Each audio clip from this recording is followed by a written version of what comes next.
समस्तैरनन्तपर्यायै दर्पणतल्लिव सकला प्रतिफलति पदार्थमालिका यत्र गुरुवः पान्तनो नित्यं ज्ञानदर्शननायका चारित्रार्णौ गंभीरा मोक्षमार्गोपदेशका।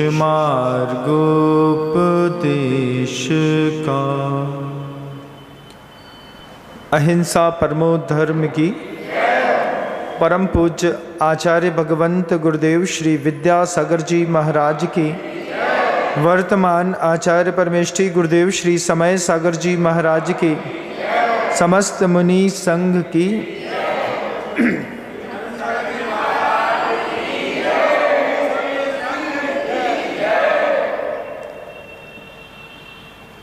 आगम ग्रंथों में लिखा है हिंसा करना पाप है, झूठ बोलना पाप है। आगम में लिखा है कि परिग्रह रखना पाप है। आगम कहता है चोरी करना पाप है।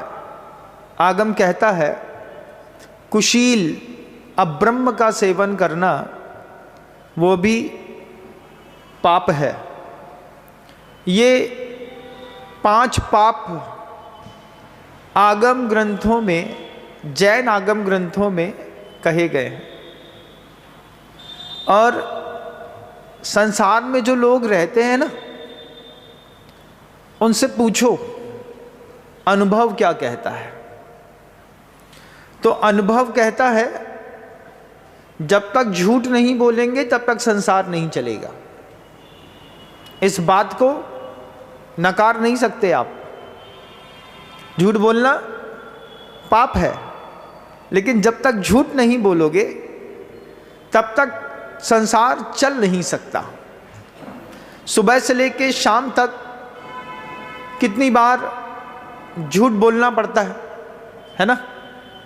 शुरुआत झूठ से ही होती है।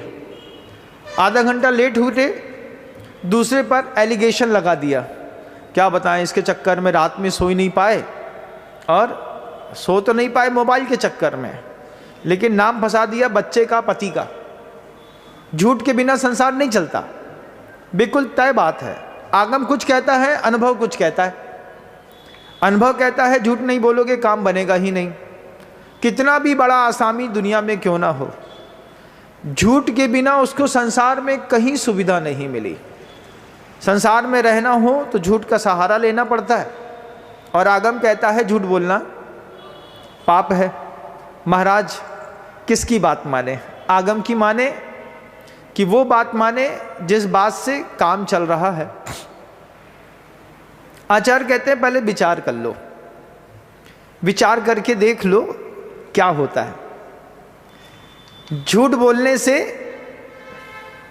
संसार में सुविधा मिलती है।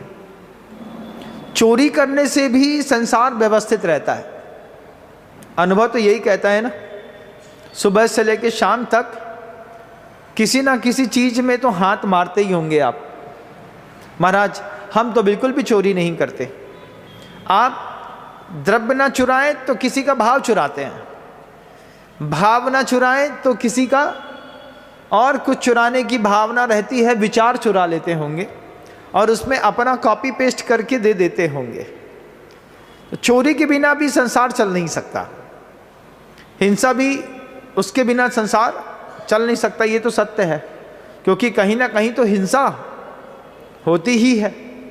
और आगम ग्रंथ इस बात को भी कहते हैं, जले जंतु थले जंतु जंतु आकाशे रेव च जंतुमाला कुले लोके कद भिक्षु अहिंसक। बिल्कुल स्पष्ट शब्दों में पूछा है। जल में भी जीव हैं, थल में भी जीव हैं, आकाश में भी जीव हैं। जंतु आकाशे रेव च जंतुमाला कुले लोके, जंतुओं से आकुलित यह लोक है। कद भिक्षु अहिंसक, तो अहिंसक साधु भी अहिंसक कैसे हो सकता है? ये सूक्ष्म प्रतिपीड्यन्ते स्थूल मूर्तियाँ। फिर आचार्य ने उत्तर भी दिया कि जो स्थूल हैं उनकी रक्षा करो, सूक्ष्म है वो पीड़ा को प्राप्त नहीं होते, तो जम सकई तब की रही। लेकिन हिंसा के बिना संसार नहीं चलता, इस बात को आपका अनुभव तो यही कहता होगा, है ना? हाँ महाराज, आज तो आप हमारे फेवर की बात कर रहे हैं। अभी तक तो आप ये कहते थे कि हिंसा का त्याग करो, झूठ का त्याग करो, असत्य का त्याग करो, चोरी का त्याग करो, परिग्रह का त्याग करो, अब्रह्म का त्याग करो। आज आप उल्टी कहानी कह रहे हैं।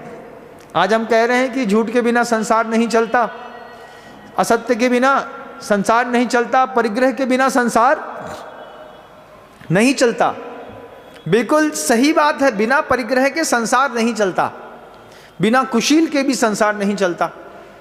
तम्मादु कुशेली रायम माँ कुणः वा संसग्ग साधीनो ही विनाशो कुशील संसग्ग रायेण। साधना नष्ट होती है कुशील से, लेकिन संसार कुशील से ही बढ़ता है।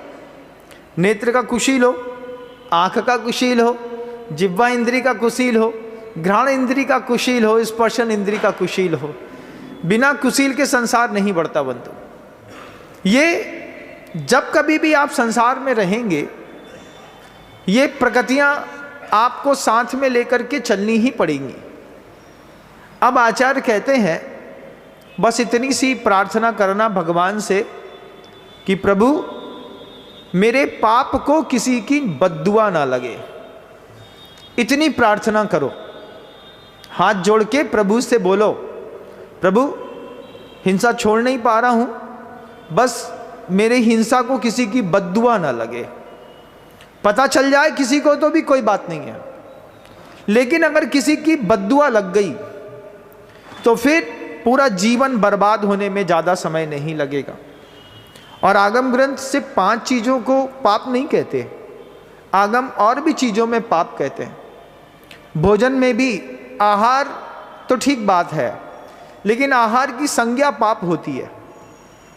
आहार संज्ञा महाराज, विशेष खाने की इच्छा में जब आप अपनी राजमार्ग से उतर करके कहीं और चले जाते हैं और कुछ का कुछ खाने लगते हैं, जैसे अभी दुनिया में देखता हूँ, यहाँ पर भी बहुत सारे ठेले लगे रहते हैं वेज बिरयानी के। अब वेज बिरयानी क्या होती है? बिरयानी शब्द ही अशुद्ध है ना? अब उसमें वेज और नॉन वेज की बात ही खत्म हो गई। महाराज पुलाव जैसा रहता है उसका शब्द बदल दीजिए, लेकिन अगर इस तरीके का काम करते हैं तो गलत है। तो क्या कर सकते हैं महाराज? आप बस इतनी प्रार्थना करो भगवान से कि भगवान जी मेरे पाप को किसी की बद्दुआ ना लगे। अगर तुम्हारे किसी भी पाप में किसी की बद्दुआ लग गई, फिर तुम्हारे हर चेक बाउंस होते चले जाएंगे।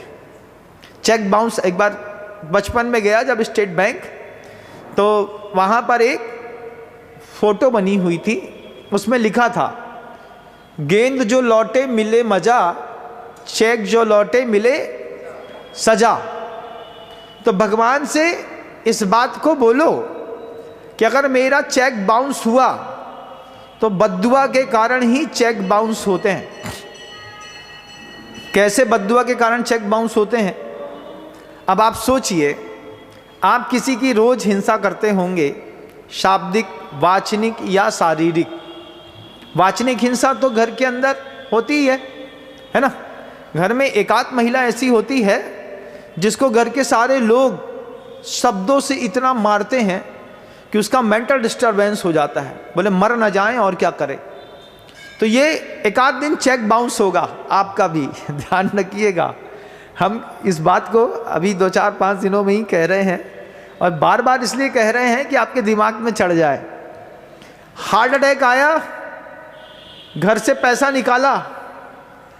निकाले 10 लाख रुपए की हार्ट का ऑपरेशन कराना है, दर्द हो रहा है, और हॉस्पिटल तक पहुंचने से पहले चेक बाउंस हो गया। क्या हुआ? पैसा तो कमाया था, लेकिन पैसे में किसी की बद्दुआ लग गई, हमारे ही काम हमारा पैसा नहीं आया। चेक बाउंस आपका हो जाए तो आपके घर में किसी का चेक बाउंस हुआ है क्या? हाँ महाराज, हमारे घर में भी हुआ था। हमारे पिताजी को रात में साइलेंट अटैक आया। घर में सबसे ज़्यादा वही मेहनत करते थे, उन्हीं का दिमाग चलता था, उन्हीं ने सबसे ज़्यादा घर को बहुत डेवलप किया, परिग्रह अच्छा संचय किया।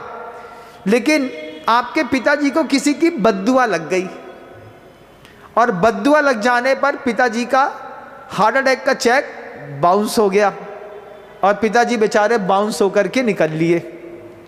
कभी आपका कोई चेक बाउंस हो जाए, आपको मान लीजिए रीढ़ की हड्डी में कैंसर हो जाए, और 1-2 करोड़ लगाने के बाद भी 2-5-7 महीने बाद फिर चेक बाउंस हो जाए। बाउंस हो सकता है, किसी का भी चेक बाउंस हो सकता है, आपका भी हो सकता है, आपका भी हो सकता है, और मेरा भी हो सकता है।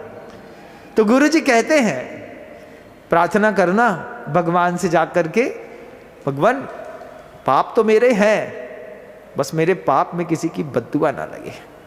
पाप तो करता हूं, ये तो तय है, संसार में जो भी पैदा हुआ है पापी है।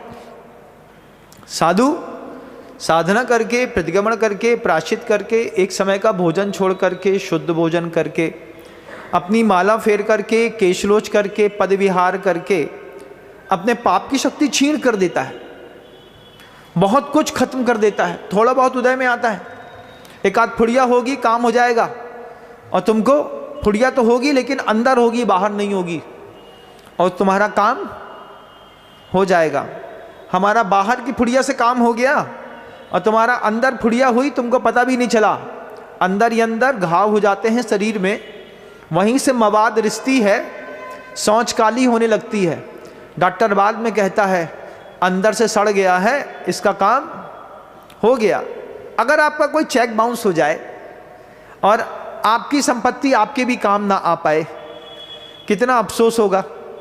बहुत सारी माँ बहनें ऐसी हैं जिनके प्रेम का चेक जवानी में बाउंस हो गया। क्यों बाउंस हो गया?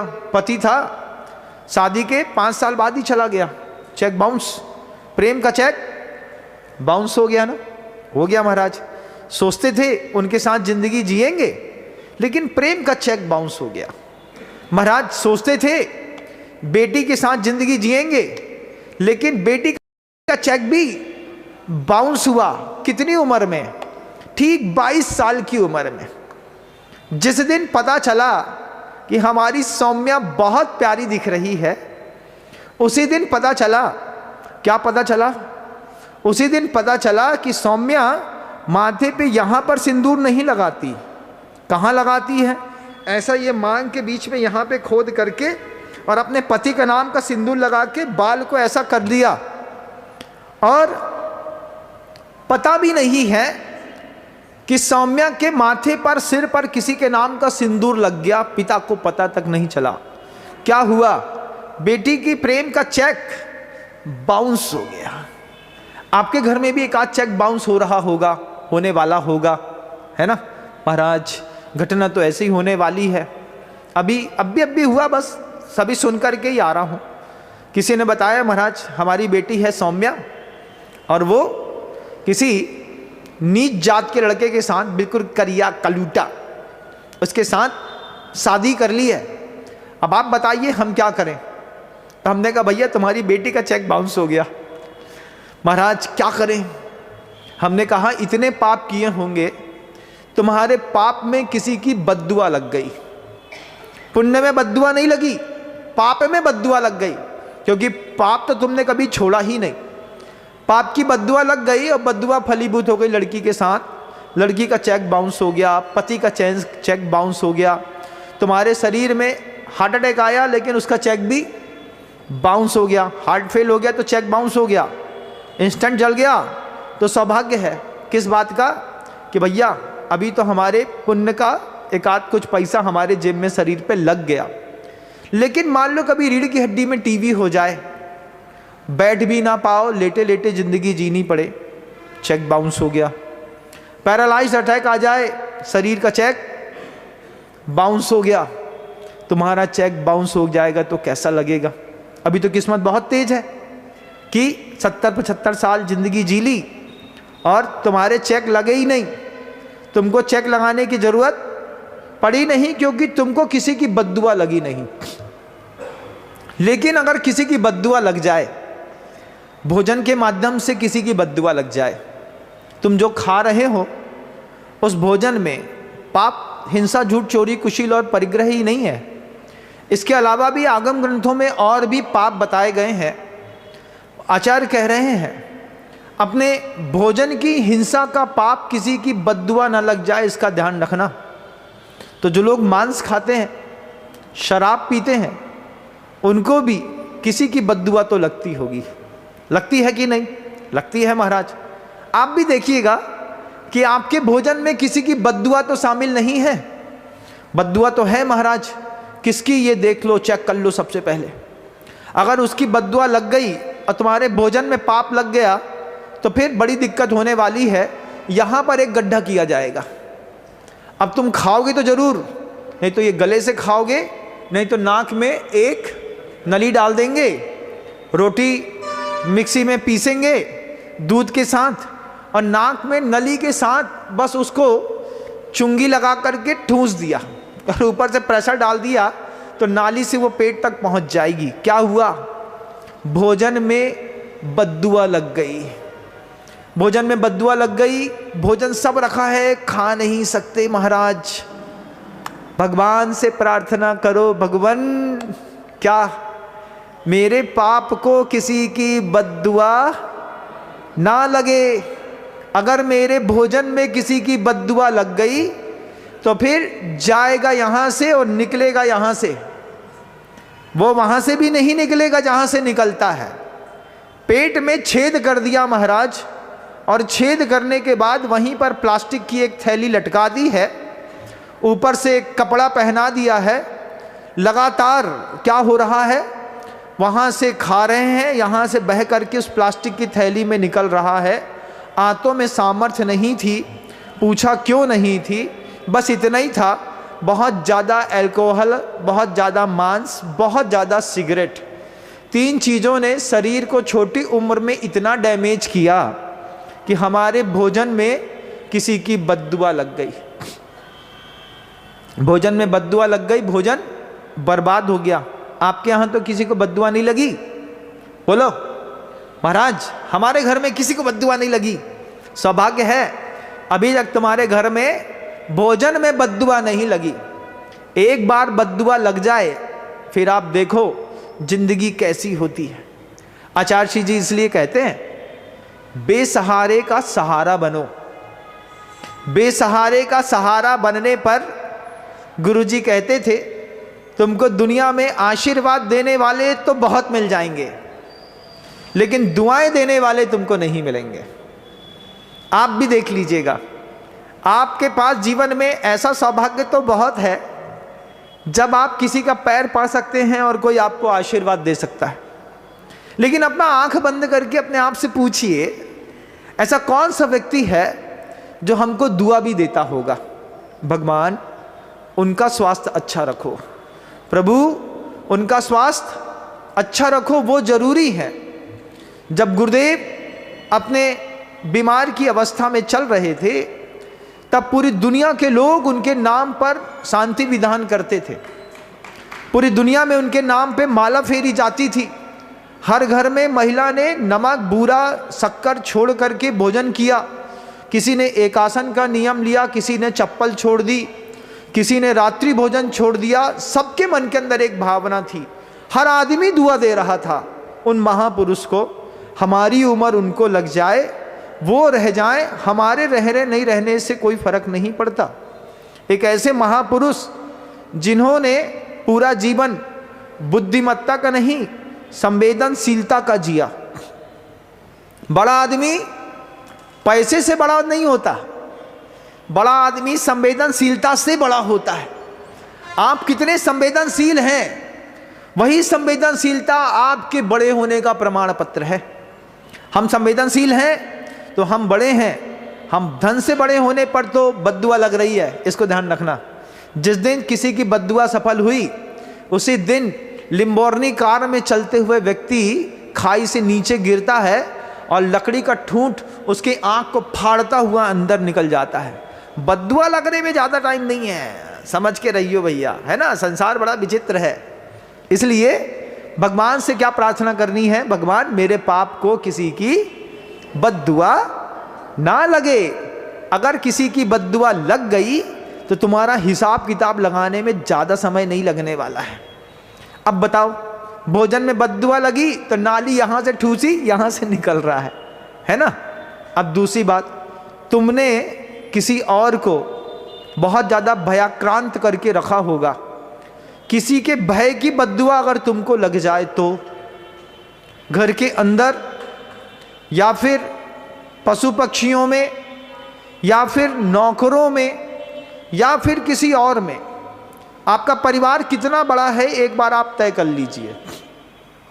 महाराज हमारे परिवार में हम और हमारे परिवार में सिर्फ 4-5 सदस्य हैं। जो लोग ये कहते हैं कि आपके परिवार में 5 सदस्य हैं, दुनिया की बहुत बड़ी गलतफहमी है। 4-5-7 लोगों के साथ आप जिंदगी नहीं जी सकते।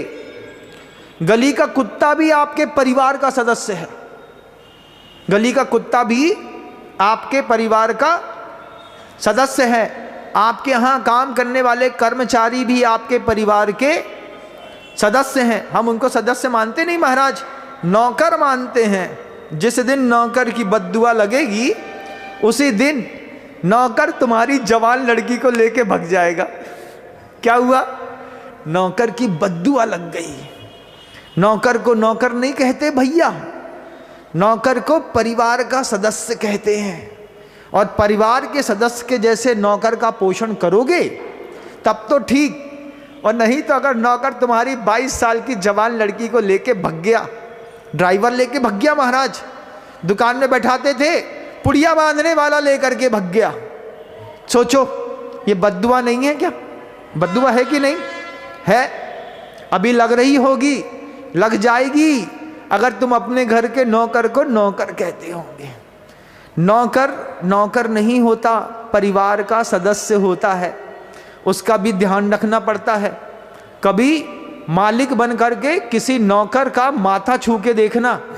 माथा कैसे छुएंगे महाराज हम अपने नौकर का? मौका मिलता है जब मंदिर आओ, भगवान का पूजन करो, पूजन करने के बाद गंदोदक लेकर के जाओ।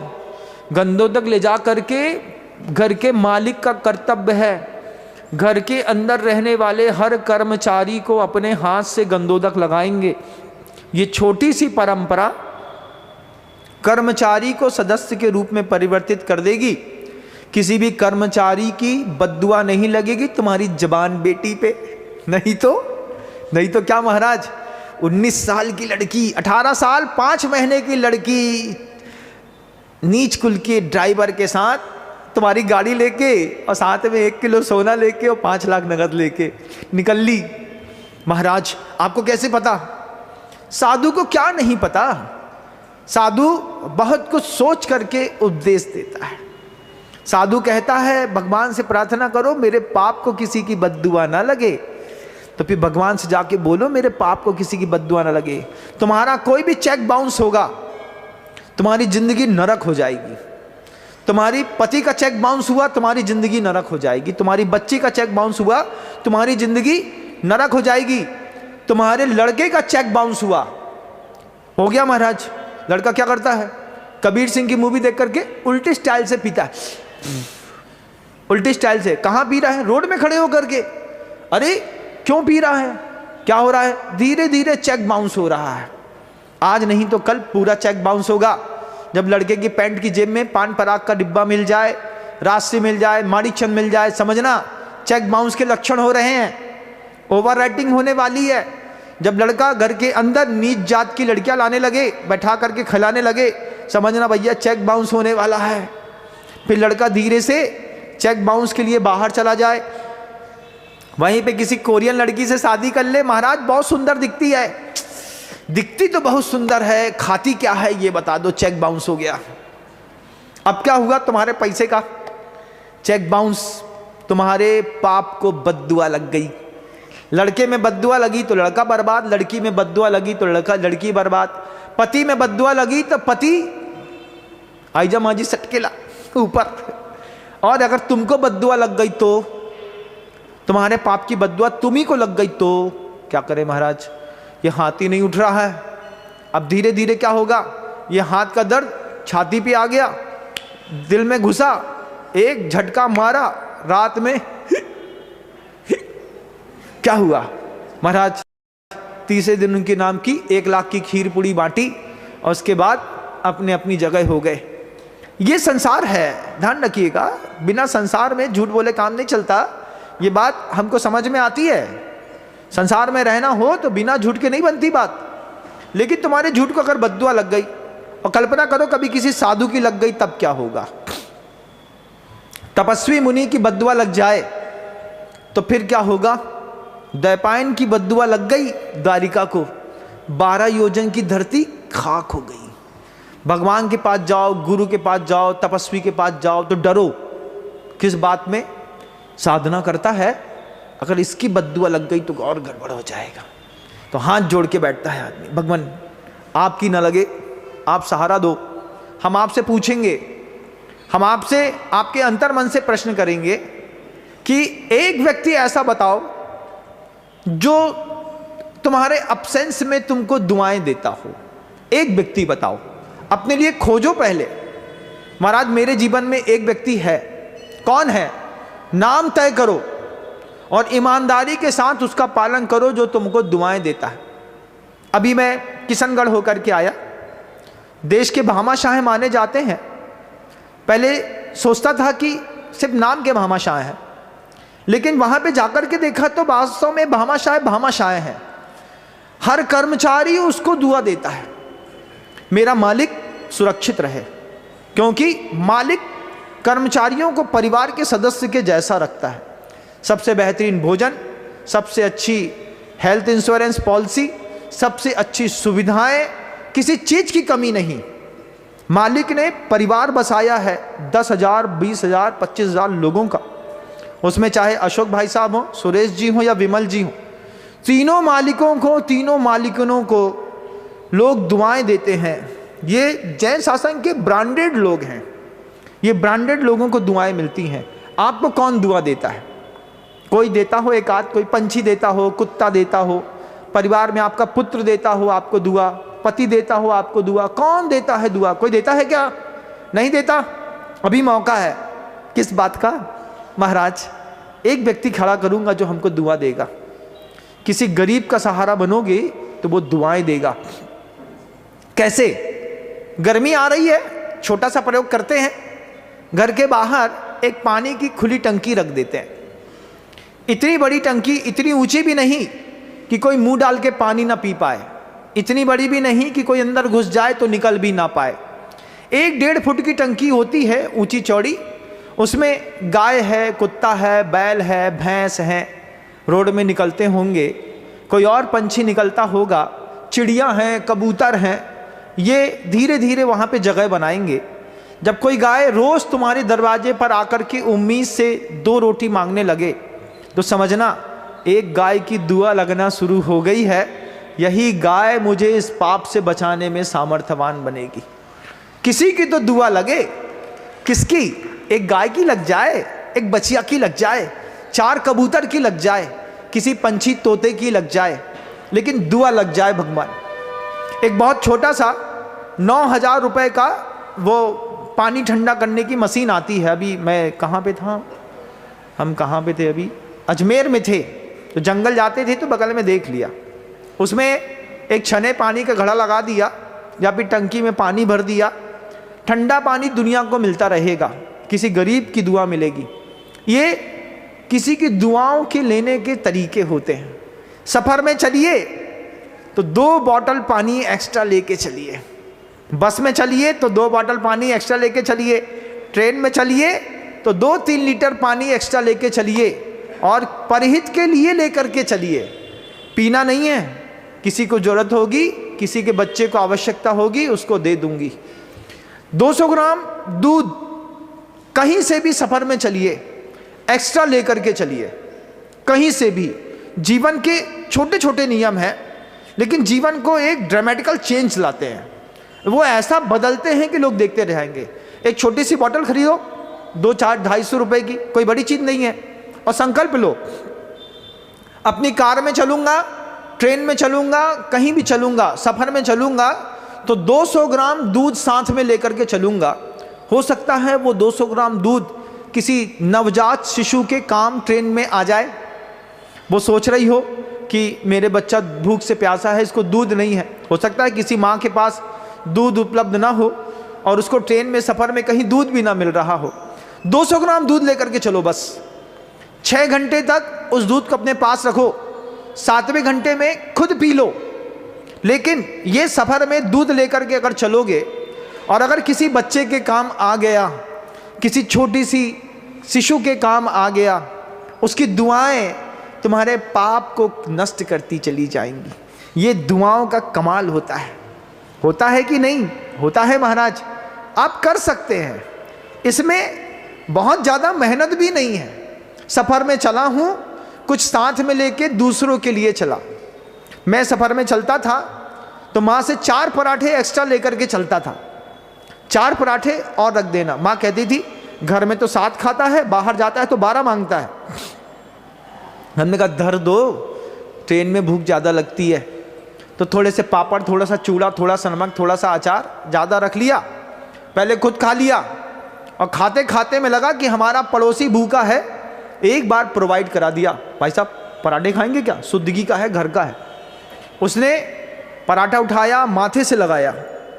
माथे से लगाने के बाद जय हो आपकी, जय ब्रह्मदेव महाराज की कहा। उसके बाद भोजन किया। क्या लगा? दुआ लग गई। किसी की तो दुआ, आशीर्वाद मिलना अलग वस्तु है, दुआएं मिलना अलग वस्तु है। आशीर्वाद दाता दुआ नहीं देता, ध्यान रखिएगा। हाँ बेटा कल्याण हो, कब तुम पैर छुओगे तो दे देंगे, नहीं तो नहीं। लेकिन कोई दुआ देता हो और भगवान से ये प्रार्थना होती हो कि भगवान किसी की बद्दुआ हमारे पाप को ना लगे। अगर तुम्हारे भोजन में किसी की बद्दुआ लग गई, तुम्हारे उत्पन्न किए गए भय में किसी की बद्दुआ लग गई और तुम्हारी सौम्या भग गई, फिर क्या करते रहेंगे महाराज? उसका नाम भी ले रहे हैं, अब भी बताए रहे, सीधे सीधे सुना और सीधे सीधे दे दिया। गरम गरम है, ताज़ा ताज़ा।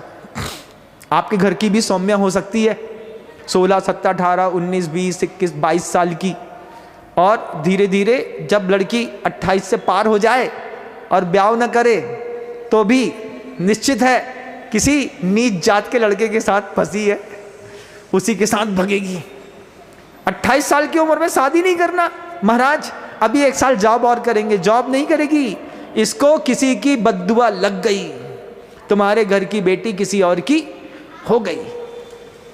भगवान से धर्म करने की प्रार्थना नहीं है। भगवान से किस बात की प्रार्थना है? भगवान से प्रार्थना है कि भगवान मेरे पाप को किसी की बद्दुआ ना लगे, और अगर लग जाए तो फिर तो गए काम से। तुम्हारा चेक बाउंस होने से कोई बचा नहीं सकता। जवान बेटियां विद्यालय भेजते हैं, कोचिंग सेंटर्स भेजते हैं। बोलो हाँ भेजते हैं महाराज, बहुत अच्छी कोचिंग सेंटर है, बहुत अच्छा कोचिंग सेंटर है। अपनी जवान बेटी को पढ़ने भेजा। अभी मैं पीछे देख कर के आया, स्कीम 6 है यहाँ पर, सी स्कीम। वहाँ पर एक मकान में 7 बेटियाँ एक साथ बैठ कर के पढ़ रही थी, और पढ़ाने वाली जैन समाज की ब्रिलियंट लड़की थी। हमने कहा क्या माजरा है? बोला किसी नीच जात के लड़कों के बगल में बैठ कर के बच्ची हमारी फिजिक्स पढ़ेगी, इससे हमने अच्छा 7 बच्चियों को यहाँ बुला लिया और एक मास्टर को यहीं पे बुला के कहा यहीं पे पढ़ाओ, जितना पैसा वहाँ मिलता है उतना हम तुमको तुम्हारे घर के अंदर दे देंगे। पैसा लगा 100-200 ज़्यादा, लेकिन बच्चियाँ नीच जात के लड़के के बगल से बैठने तो बची। क्या हुआ? बद्दुआ से बची। पर्दा रखना बद्दुआ से बचने के लिए बहुत ज़रूरी है। तुम्हारे आहार को, तुम्हारे भय को, तुम्हारे मैथुन को अगर किसी की बद्दुआ लग गई तो कैसे? मैं अभी हुआ, एक आया बोलता महाराज जी हमारी 19 साल की लड़की है VDRL पॉजिटिव। हमने कहा VDRL पॉजिटिव समझती हो? बोले हाँ महाराज जी समझते हैं, इलाज चल रहा है, VDRL पॉजिटिव हो गया है, आप बताइए क्या करें। हमने कहा कैसे 19 साल की लड़की को कैसे VDRL पॉजिटिव हो गया? बोले महाराज यही बस नहीं समझ पाए। फिर बाद में देखा कि इन्फेक्टेड ब्लड था, वो उसको लग गया, और ब्लड के इन्फेक्शन होने से तुम्हारे मैथुन का पाप तुम्हारी लड़की में एड्स बन करके फूट गया। तुम्हारे मैथुन को किसी की बद्दुआ ना लगे, चाहे फिर वो तुम्हारे स्क्रीन वाला हो और चाहे स्किन वाला हो। लेकिन अगर तुम्हारे कुशील को किसी की बद्दुआ लगी तो फिर तुम्हारा इलाज तो बाद में होगा, पहले परिवार के सदस्यों का इलाज होता है। पापियों में पापी बाद में मारा जाता है, पापी के सहयोगी पहले मारे जाते हैं। महाभारत का युद्ध देख लीजिएगा, रामायण का युद्ध देख लीजिएगा, राम की पूरी सेना ने रावण की पूरी सेना मार दी, रावण लास्ट में मरा। मेन हीरो कब मरता है? लास्ट में। तुम्हारे मैथुन कर्म को अगर किसी की बद्दुआ लग गई और तुम्हारी बच्ची का बच्चेदानी खराब हो जाए, दोनों ट्यूब बंद हो जाए, बच्चा पैदा करने की ताकत ना बचे, महाराज उसके कर्म हैं, हम क्या कर सकते हैं? नहीं, तुम्हारे अपराध की बद्दुआ लगी है उसको। तुम संयमी की उम्र में असंयमी बन के रहते थे, तुम बार बार मोबाइल में उल्टा सीधा देखते थे, उसकी बद्दुआ लग गई। अब बद्दुआ लग गई किसी, अभी देखा मैंने, एक का डेंटल कॉलेज था, वो 60 साल का बुढ़ा 22 साल की लड़की को लेकर के घूम रहा है, उसी की बद्दुआ लगी, उसी की बद्दुआ का प्रभाव लगा कि उसी डेंटल कॉलेज के मालिक की लड़की चमार के साथ भाग गई। क्या हुआ बताओ? बद्दुआ लग गई। लगती है, जबरदस्त लगती है, आहार में लगती है, भय में लगती है। मैथुन की बद्दुआ बहुत खतरनाक होती है। जब आप किसी रेड लाइट एरिया में हो और किसी का शोषण कर रहे हो, ध्यान रखिएगा, बद्दुआ बहुत खतरनाक होती है। इसलिए हमारे यहाँ शब्द दे दिया, क्या सूत्र कह दिया, स्त्री राग कथा श्रवण तन मनोहरांग निरीक्षण पूर्व व्रतानुस्मरण वशिष्ठ रस स्वा शरीर संस्कार त्यागाह पंच। सूत्र कह रहे हैं, महिला अगर अपना रुतबा ना समझ पाए और घूंघट ना रख पाए तो इंसान को अपना घूंघट लगा लेना चाहिए। आँख में 2 घूंघट हैं हर मनुष्य के, ये घूंघट थोड़ा सा लग जाए तो वो उस बिना घूंघट वाली को भी अपने घूंघट की कीमत समझ में आती है। बोले हम तो खुले में घूम रहे हैं और ये लोग अपनी आँख का घूंघट लेकर के चल रहे हैं। ये घूंघट बहुत जरूरी है। भगवान ने 2 घूंघट दिए, आदमी को भी दिए। अगर उस घूंघट का उपयोग नहीं किया और अगर घट से प्राण निकल गए और बद्दुआ लग गई, अगर तुम्हारी लड़की, जवान लड़की को बांझ हो गई, उसकी ट्यूब्स बंद हो गई, उसका एबॉर्ट हो गया, बच्चेदानी निकालनी पड़ गई, या फिर कोई और प्रॉब्लम हो गई, क्या हुआ महाराज? हमने मैथुन दुष्कर्म किए थे, हमारे अब्रह्म को बद्दुआ लग गई। और किसको लगी? तो बोले हमारे ब्रह्म की बद्दुआ लगी और हमारी बच्ची बर्बाद हो गई। आप जवाबदार हैं अपनी बच्ची को भगाने के लिए, ध्यान रखिएगा। जितनी दुनिया के लोग इस बात को बहुत गौर से सुन रहे हैं, सबसे कहूँगा, भगवान से प्रार्थना करो तुम्हारे पाप को किसी की बद्दुआ ना लगे। भगवान से प्रार्थना करो तुम्हारा चेक बाउंस ना हो। अगर एक चेक बाउंस हो गया, जीवन बड़ा कठिन होता है बंधुओं, बहुत कठिन होता है। इसलिए ग्रंथ, संत और अरिहंत तीनों की कीमत इस संसार में कल भी थी, आज भी है, कल भी रहेगी। उपदेश इंसान को बदल देते हैं, अंदर से बदल देते हैं, क्योंकि बुद्धिमानों का धर्म नहीं है, संवेदनशील लोगों का धर्म है। अगर आपको संवेदना होगी, अगर आप संवेदनशीलता को समझते होंगे, तो फिर आप समझते होंगे कि महाराज हमारे घर के अंदर भी 2 बेटियां बढ़ रही हैं, इनको किसी की बद्दुआ न लग जाए। माता पिता बहुत शराफत से ज़िंदगी गुजारते हैं। जिसके घर में फलदार वृक्ष होते हैं वो हमेशा झुका हुआ होता है। आपके घर के अंदर भी बेटी पढ़ रही है, उसको अगर बद्दुआ लग गई किसी कार्वल कॉन्वेंट की, तो फिर क्या करोगे? कॉन्वेंट की बद्दुआ लग गई महाराज, शिक्षा की बद्दुआ लग गई। बहुत सारे पाप हैं इस संसार में, हिंसा झूठ चोरी के अलावा बहुत सारे। आहार भय मैथुन परिग्रह 4 पाप ऐसे हैं, इस परिग्रह की बद्दुआ अगर लग गई, सोचो किसी को बहुत ज़्यादा कसे जा रहे। श्रीमद् राजचंद्र जी का वह उदाहरण देश का ऐतिहासिक उदाहरण है कि जब उन्होंने हीरा खरीदा और हीरे के रेट बढ़ गए, तो सामने वाले व्यक्ति हीरा देने में चूक गया, तो उनने एग्रीमेंट को उठा करके उसके सामने फाड़ दिया और सामने वाले से कहते हैं कि देखो मैं किसी का खून नहीं पी सकता, मैं किसी की जान नहीं ले सकता। इस एग्रीमेंट के कारण तुम्हारा मुंह लगातार उतर रहा था कि इतने बड़े रेट में तुम हीरा कैसे दोगे। मैंने एग्रीमेंट फाड़ दिया है, तुम निर्विकल्प रहो।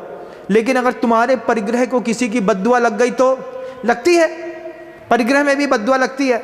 बे काले कोट वाले, हरी वर्दी वाले आते तुम्हारे घर के अंदर है, क्या करते हैं, नीचे से 1 CR इनकम टैक्स की रेट पड़ी, कितने में सेटलमेंट हुआ। अरे महाराज बात ना करिए, बस हो गया, बस इतना मानिए। अभी एक गोल्ड के शोरूम में रिसेंटली छापा पड़ा है जैन समाज का। वो हमारे पास आया, हमने उससे पूछा क्यों भाई, हमने सुना इनकम टैक्स की रेट पड़ गई। अरे महाराज जी अब क्या बताएं। फिर हमने कहा कैसे डील किया। बोले कुछ नहीं, जैसे इनकम टैक्स वाले आए हमने एक बात सीधे सीधे कही, कैसे सेटलमेंट होता है ये बता दीजिए।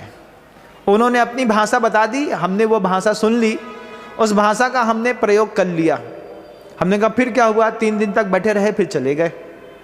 हमने कहा क्या हुआ महाराज, इतने में तो पत्थर का एक मंदिर बना सकते थे जितना खाकी वर्दी वाले ले गए।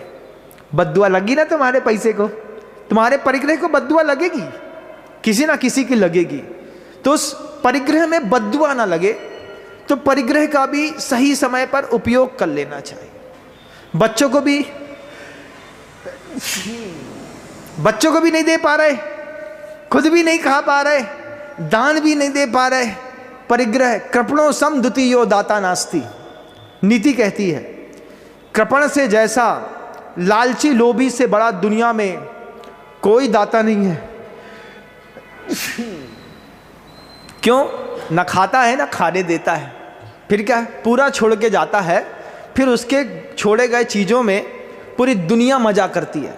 तुम्हारे मरने के बाद तुम्हारा लड़का शानदार तेरही करे, इससे अच्छा है तुम महावीर जयंती में एक शानदार भोज अपनी आंख के सामने कर दो भैया। बोले पिताजी मरे हैं, दोबारा लौट के ना आ जाए तो हलवाई से कहेगा खीर अच्छी बनाना, थोड़ा केसर और डाल दे। कहीं पिताजी की आत्मा खीर के चक्कर में लौट के आ गई तो परेशान हो जाएंगे। परिग्रह को बद्दुआ लग गई तो भी दिक्कत है। तो हिंसा क्या, आहार, भय, मैथुन, परिग्रह, इन 4 में किसी की भी बद्दुआ तुमको लग सकती है, लगती है। तभी तो तुम्हारी असाता उदय में आती हैं। यहाँ से उठ कर के लोग घर चले जाते हैं, घर से उठ कर के हॉस्पिटल चले जाते हैं, हॉस्पिटल से बर्नर में चले जाते हैं, बर्नर से ऊपर चले जाते हैं। महाराज आपको सब पता है हमारे बारे में। हाँ सब पता है आपके बारे में, वहीं से होकर के यहाँ पर आ रहे हैं। महाराज आपको बद्दुआ नहीं लगती, हमको भी बद्दुआ लग जाती है कई बार। जैसे अभी लग गई तो छींक आ रही है, ये भी किसी की बद्दुआ है। हाँ बोले महाराज छींक दो, छींक दिया, लग गई बद्दुआ। लेकिन चेक बाउंस नहीं होते, सौभाग्य की बात है। काम हो जाता है, सौभाग्य की बात है। लेकिन आपके आहार, भय, मैथुन, परिग्रह में किसी की बद्दुआ लग जाए, आपकी कृष्ण नीड कापोत लेशाओं में किसी की बद्दुआ अगर लग जाए तो फिर क्या होगा, क्या होगा महाराज। ओवर थिंकिंग में मर गया सामने वाला। अंदर से सोचते थे दूसरे के बारे में, दूसरा सोचता था हमारे बारे में, फिर हम सोचते रहे उसके बारे में कि वो क्या सोचता है हमारे बारे में। और इसी चक्कर में, बारे बारे के चक्कर में हमारे बारे न्यारे हो गए। हम यहाँ थे, हम वहाँ के हो गए। ओवर थिंकिंग, ओवर थिंकिंग की बद्दुआ, ओवर डाउट की बद्दुआ अगर एक बार लग जाए तो फिर क्या होगा सोचिए। आपको क्या ओवर डाउट नहीं रहता? आपके पति को आपके ऊपर ओवर डाउट नहीं रहता? रहता। आप अपने पति के ऊपर डाउट करती कि नहीं करती? करते हैं महाराज। डाउट पे ही जिंदगी चल रही है। ये क्या हुआ, तुम्हारे लेशा के परिणामों में किसी की बद्दुआ लगी, अब वह बद्दुआ से घर निकल ही नहीं पा रहा है। भगवान से प्रार्थना करो कि मेरी कृष्ण नील कापोत लेशा को किसी की बद्दुआ ना लगे, क्योंकि इसके बिना तुम संसार में रह नहीं सकते। आदमी, गुरु जी कहते थे हिंसा से बड़ी हिंसा है निंदा करना। हिंसा तो 2-4 की हो सकती है, लेकिन निंदा की हिंसा संसार में आदमी किसी की भी कर सकता है। आदिनाथ भगवान की भी कर सकता है, महावीर भगवान की भी कर सकता है, भद्रभाव स्वामी की, गौतम बुद्ध की, महावीर की, राम की, कृष्ण की, महात्मा गांधी की, नेहरू की, किसी की भी आप निंदा की, हिंसा कर सकते हैं। यही निंदा की, हिंसा की जिस दिन बद्दुआ लग गई, हिसाब किताब बराबर जाएगा। बब्बा तो अभी बहुत अच्छे से धोती पहन के बैठे हैं, पीला कुर्ता पहन करके, लेकिन इनको भी नहीं पता कि हमारी 13 में रसगुल्ला बनेंगे कि नहीं बनेंगे। बच्चों ने नहीं बनाया। अभी हुआ हमारे साथ, एक बार हमने देखा, एक यहाँ 13 थी, हम सामने बैठे थे धर्मशाला में, उसकी बड़ी बहू आई और 2 टीन शुद्धगी निकाल करके अपने कमरे में ले गई। बोली 13 में इतनों शुद्धगी की क्या जरूरत है, 3 टीन में काम चला लो। 5 टीन बुलवाया था। लड़का अच्छा था, सोचता था पिताजी कहें तो कम से कम 5 टीन तो उनकी शुद्धगी चढ़ा दो। बड़ी बहू 2 टीन निकाल के ले गई और फिर ऊपर से सड़ा हुआ डाडा ला के बोलती है इसी शुद्धगी में मिला दो, खा के खत्म कर देंगे, तुम्हारी 13 ही बिगड़ गई। बद्दुआ लग गई, लगती है बद्दुआ। तो फिर भगवान से प्रार्थना करो कि तुम्हारी लेशा के परिणामों में किसी की बद्दुआ ना लगे। फिर कहते हैं तुम्हारी इंद्री के विषयों में किसी की बद्दुआ ना लगे। 5 इंद्रियों का जो असंयम होता है, इस पर अगर किसी की बद्दुआ लग गई तो फिर तुम लग गए किनारे। आंख से बहुत देखते थे, नीली रेस निकलती थी, आंख में बद्दुआ लग गई महाराज। अब 14+14 का चश्मा है, लगाओ तो दूर का नहीं दिखता है, निकाल दो तो कुछ नहीं दिखता है, ऐसा मिचमिची आता रहता है बेचारा, ऐसा ऐसा करता रहता है। क्या कर रहे हो भाई? बोले महाराज +16 चश्मा लगा है, आंख में बद्दुआ लग गई। पहले खूब घूरते थे, अब घूरे में बैठने के लायक ना बचे, बद्दुआ लग गई। और कहाँ लग गई महाराज? स्पर्शन इंद्री में बद्दुआ लग गई। कैसी लग गई? पूरे शरीर में सफेद सफेद सफेद सफेद सफेद दाग लग गए महाराज। अब वो सफेद दाग मिटाना मुश्किल और उसके साथ जीना मुश्किल। स्पर्शन इंद्री में बद्दुआ लग जाए, तुम्हारी रसना इंद्री में बद्दुआ लग जाए। रसना इंद्री में बद्दुआ कब लगी थी?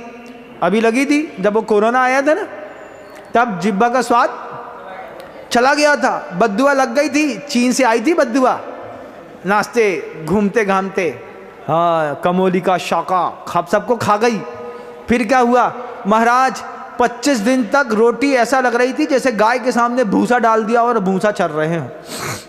टेस्ट खत्म, जिब्बा इंद्री में बद्दुआ लग गई और खाने का टेस्ट खत्म। और बद्दुआ लग गई तो चीज़ तो है लेकिन खा नहीं सकते। क्यों? क्योंकि शुगर 450 चल रही है। अब क्या कर सकते हैं? शुद्ध घी को सूंघ सकते हैं महाराज, खाएंगे तो निकल लेंगे।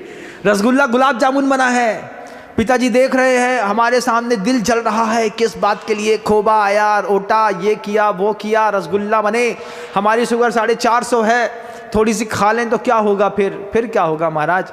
जैसी शांति सभा में दूसरे की फोटो टंगी है ऐसे आपकी टंग जाएगी।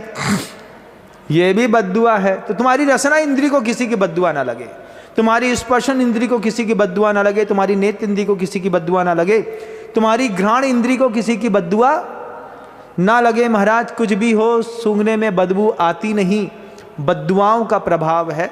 भगवान से प्रार्थना करो भगवान बद्दुआ ना लगे, क्योंकि बिना हिंसा झूठ चोरी के तो संसार टिक नहीं सकता। ये बात तो बिल्कुल समझ में आपको भी आ रही है और हमको भी आ रही है। हम भी यहाँ पर साधना करते हुए जब 5 महाव्रतों का पालन करते हैं तो संसार की हर स्थिति समझ में आती है। साधु सच बोलता है लेकिन तुमको मोहिनी कर्म की बद्दुआ है तो तुमको लग ही जाती है। तुम साधु की बात का भी उल्टा अर्थ निकालते हो। प्रभु से प्रार्थना करो मेरे ज्ञान में किसी की बद्दुआ ना लगे, अगर लग गई तो दिक्कत ही दिक्कत है। फिर दूसरा, भगवान से प्रार्थना करो कोई तो मुझको दुआ दे, बद्दुआ ना लगे तो ठीक है। एक चीज हो गई कि हमको कोई बद्दुआ नहीं लग रही महाराज, लेकिन कोई तुमको दुआ भी तो नहीं दे रहा। कोई दे रहा क्या? एक आध कोई पर्सन खड़ा करो। तो जो हमने बीच में संवाद रखा है कि जीव दया जब तक आप करेंगे नहीं तब तक कोई आपको दुआ देगा नहीं।